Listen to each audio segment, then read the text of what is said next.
Hi campers, two in a day, aren't you lucky? I meant to put this into the other video, but it was dragging on a little bit, so I thought I'd do a separate video on it because it's quite an interesting subject. And it's bottom drains, and why do people seem to have so many problems with stuff in their bottom drains? And I was thinking about this while we were doing the bottom drain on the fry tank, and it got me to thinking. Now, as a lot of you know, I'm a bit of a fossil. I've been around for a little while. And the original use of a bottom drain, the clue is in the name. Bottom drain. Not bottom filter feed, bottom drain. And it was originally a drain. And it used to run underground to a standpipe box. And when you wanted to flush the bottom of your pond or drain your pond, you'd go to the standpipe box, you'd pull the standpipe, and the water would come flooding through. No need to purge it because it was self-purging. So if you wanted to do a water change, you went and pulled your bottom drain, it sucked all the rubbish off the bottom of the pond, purged itself through, stick your pipe back on, refill your pond. And that was the original way they worked. And then it kind of progressed on to, well, instead of pulling a standpipe, what we'll do is we'll just run the pipe into a vortex. And 9 times out of 10, these vortexes held 1,000, 2,000 litres. Great big whopping things. Probably the size of a Nexus 320 and some, most of them. Kyle M-A-C-K-A now, M-A-K-C-A, whichever way around it is.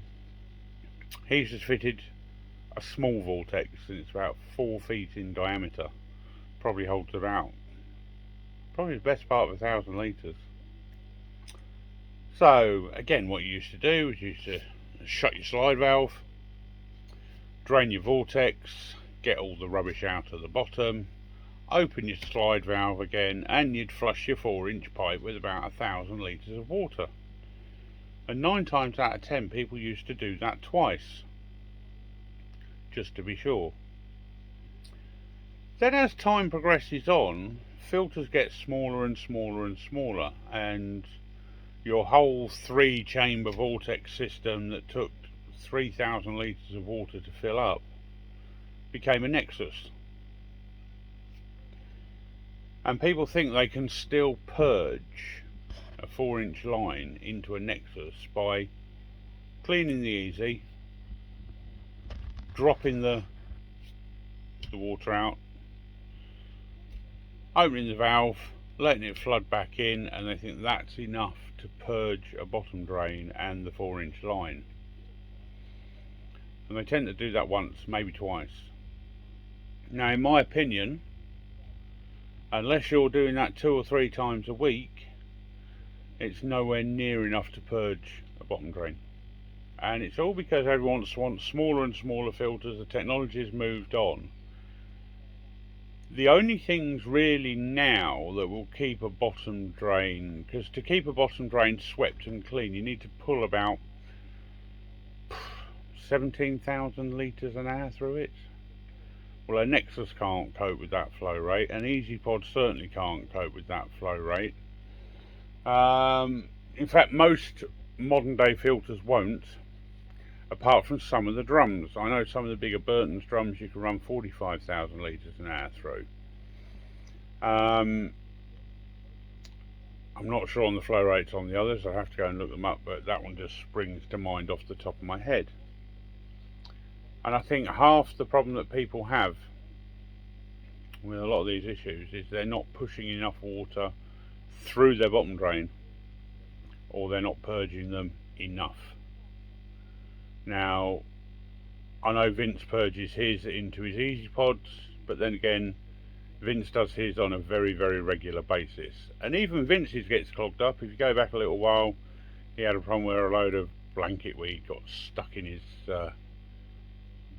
4-inch pipe. I think he had to actually take the easy pod off to get it to flush through, if I remember rightly. But 9 times out of 10, the average koi keeper probably does their nexus once a week, and yeah, I don't think it's enough. I don't think it's enough. That's just my personal opinion. Knowing a little bit about the history of bottom drains and how they started and what the progression was. I think now the technology is probably going the other way with drums, in that you can push a lot more water through a drum, and it should counterbalance the situation. But to my mind, a lot of bottom drains don't need to be 4 inches, because they don't have the water through to warrant a 4-inch drain, and putting a 4-inch drain causes more problems than it solves, unless you've got a good purge on it. So that's just my idle thoughts while I was playing with the fry tank yesterday, and a little bit of the history of bottom drains. I'm a still believer in what Pete Waddington used to say: one bottom drain, one filter. That's on a gravity fed system. Not so critical with retrofit pump fed bottom drains, because it's all going through one pump line unless you run separate pumps on each one. But it's the pump that controls the flow, not the gravity. On a gravity fed, I'm very much a believer in that: one bottom drain, one filter. So there you go. Just my ponderings on bottom drains and why some people potentially have trouble with them, and keeping them clean. Ciao!